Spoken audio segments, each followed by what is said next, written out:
Jato, ela cometeu, ela não é nem cometeu erro, mas você acha que ela deu brecha para que fosse questionado no futuro algo que, sei lá, a condução coercitiva não era um instrumento que a Lava Jato poderia usar? Esse é um bom ponto, porque de várias formas eu vi essa... Sabe o que parece? Sim, um cara leigo como eu. Parece que você estava com muito sangue nos olhos. E eu entendo o sangue nos olhos pra pegar esse cara corrupto, entendeu? Só que talvez nesse sangue nos olhos vocês acabaram... cometendo uns excessos? Tipo... Eu tô perguntando. Exato. Talvez o Igor mencionou da condução coercitiva. Exato. Eu vi essa ferramenta sendo usada de modo político, na minha percepção. Como você vê? A Lava Jato, ela nunca ultrapassou a barreira da lei, mas a nossa interpretação da lei de Ministério Público. É uma interpretação da lei institucional, defendida com argumentos sólidos, mas visão de Ministério Público. Se você usar a visão dos advogados, aí a Lava Jato está toda errada desde o dia 1, porque eles vão querer anular tudo, eles vão ter vários argumentos para anulação. Agora, a gente sempre usou uma visão do Ministério Público, uma visão que pudesse ser defendida nos tribunais com uma grande perspectiva de sucesso, porque lembra que a tendência é a gente perder nos tribunais. Lembra que a gente tem uma chance de 10% de ganhar quando você tem meio a meio. Agora, a gente usou sim. A gente foi até o limite da lei em vários momentos. Foi até o limite da lei. Porque se a gente não fosse, se a gente não usasse, se a gente não desbravasse novos caminhos, a gente não ia ter sucesso. Essa era a história. Então, a gente usou colaborações premiadas intensamente. A gente usou cooperação internacional intensamente, mas como a gente entende que devia ser feito. E dentro dos limites legais da nossa interpretação do Ministério Público. A gente foi questionado em relação a alguns pontos. Por exemplo, condução coercitiva. A votação que proibiu condução coercitiva no Supremo Tribunal Federal foi de 6-5. Ou seja, gente, é uma questão razoável. As pessoas discordam. O direito não é matemática. Não é porque o Supremo reverteu o entendimento que está errado. Aliás, eu acho que a gente devia ter feito. Acho que a gente devia ter feito. E fez. E fez em relação a todo mundo. E aí o pessoal reclama da condução coercitiva do Lula, mas não olha para o fato de que essa foi a condução coercitiva número 118, mais ou menos. E os outros todos? A questão não é se a gente fez ou não fez em relação a ele. A questão é, a gente adotou para ele o procedimento padrão da Lava Jato para todos os demais? E a resposta é sim. A gente foi coerente com o nosso modo de atuação, a gente se fundamentou em fatos e provas e na lei? E a resposta é sim. Esse é o ponto. A gente tem que ser coerente, a gente tem que ter uma visão admissível, defensível dentro da lei. Uma visão do Ministério Público, não uma visão de defesa, né? Sim, entendi. Faz sentido. Desculpa. Não, vai. Não, mas como que você atribui, porque o Moro foi julgado suspeito no julgamento da Lava Jato, né? E muito disso é atribuído às mensagens que foram vazadas no Vaza Jato, famoso Vaza Jato. O argumento que dão para mim sobre o porquê o Moro estava errado é porque um juiz, ele não pode ter uma relação de coleguismo, tipo, de querer de querer apontar para o promotor ou para o Ministério Público os melhores caminhos para prender alguém. Ele tem que ser imparcial, tá ligado? E pelas mensagens não demonstrou tal imparcialidade. Vamos falar das duas coisas, das mensagens e da suspeição. Porque a suspeição, alguns ministros falaram das mensagens, mas não foram usadas as mensagens, tá? Eles julgaram com base em outras razões. Então, em seguida, eu vou falar da suspeição, mas primeiro eu vou falar das mensagens. É importante vocês observarem que ninguém fala que as mensagens apontaram a inocência de alguém. Ninguém defende isso. Ninguém fala, as mensagens mostraram que fulano é inocente. Ninguém fala também que as mensagens foram usadas, mostram que existe uma deturpação, forja de provas. Ninguém fala isso. Essas mensagens têm origem criminosa, com criminosos, hackers, que podem ter deturpado elas de todo modo, que não são reconhecidas por nós, elas foram usadas para apontar supostos excessos. Mas para apontar supostos excessos, que se existissem, já teriam anulado várias investigações e processos. Porque tudo que a gente faz é registrado em investigações e processos, são atos formais. Então, se tivesse qualquer coisa errada, bastava a pessoa ir lá na investigação, ia ver a coisa errada, ia pedir a derrubada. Mas é prova ilícita, Deltan. Não importa, a prova ilícita pode ser usada sempre em favor do réu. Pode sempre ser usada em favor do réu. Então, se tivesse qualquer coisa errada, os advogados, e sabem quantos habeas corpus teve só na Lava Jato? Até o final de 2019? 1.333. 1.333. Eles iriam lá e eles iam apontar os supostos erros. Sabem quantos casos foram anulados com base nessas mensagens? 0. Nenhum caso. Nenhum caso. Mas isso mais de 2 anos depois. O que existia? Existiam sim discussões. Discussões sobre pode ou não pode condução coercitiva. E visões diferentes, porque direito admite argumentação. Mas essa questão do juiz coordenar junto com o Ministério Público para tentar prender alguém não é esquisito? Monark, qual é o limite, na nossa perspectiva, do Ministério Público? Qual é o limite? Lá, acho que todo mundo faz isso. Qual é o limite? Não sei. Vou te explicar. Qual que é o limite? O limite são conversas que buscam verdade e justiça. Esse limite a gente jamais pode ultrapassar. Claro. Agora, o juiz, num caso como a Lava Jato, ele atua não só no processo julgando, ele atua na investigação. E na investigação não atua advogado. Então, se eu quero ser um bom promotor, se eu quero ser um bom procurador, não basta eu peticionar, eu tenho que ir lá explicar o caso para o juiz. Eu tenho que buscar convencer o juiz.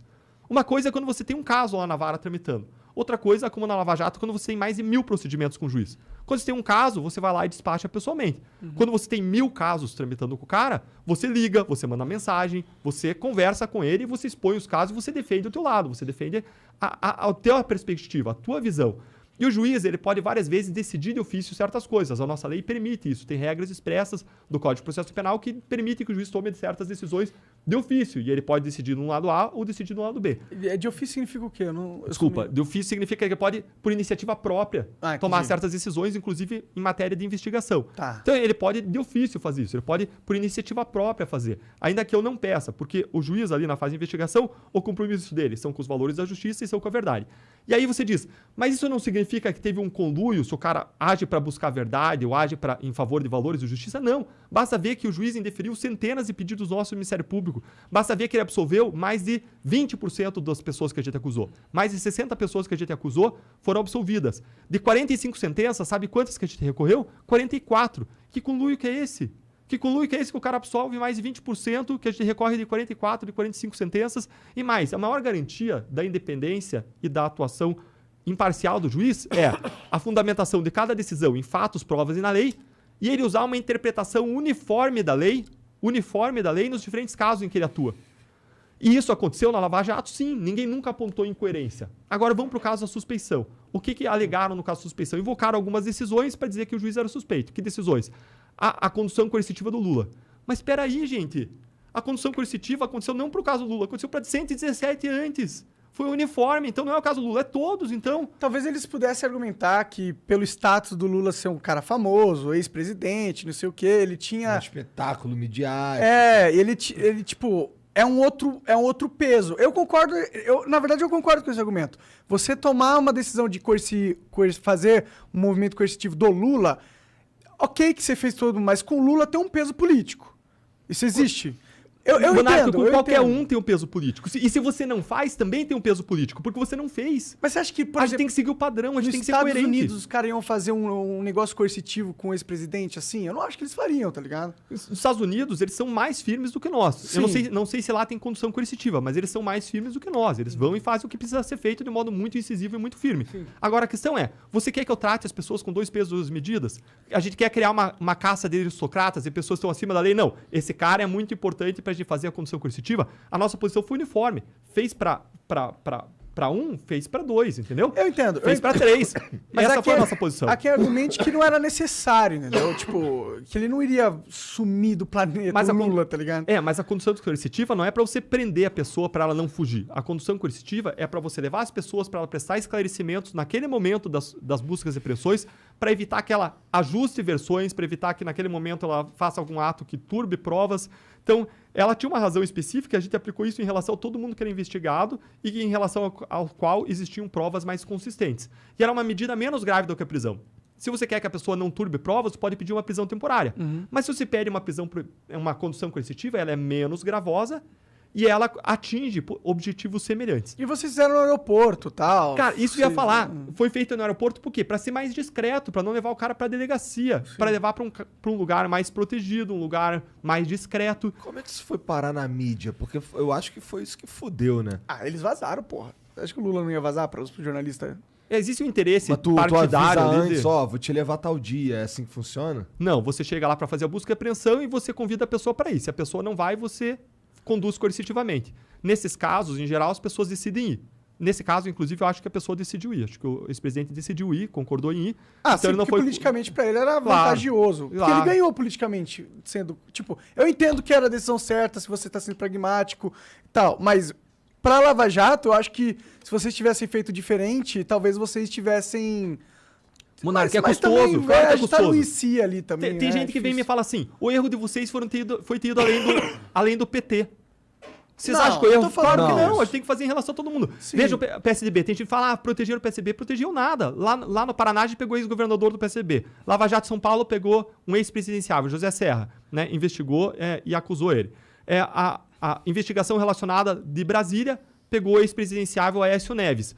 E por que Curitiba não foi além e pegou outros casos do PSDB? Porque o Supremo restringiu a Lava Jato em Curitiba a Petrobras. E Petrobras, as indicações foram feitas por PP, PT e PMDB. Por isso que ela se concentrou mais nisso. Entendi. Mas a Lava Jato em Curitiba tinha jurisdição também sobre o território do Paraná, então pegou um ex-governador do PSDB.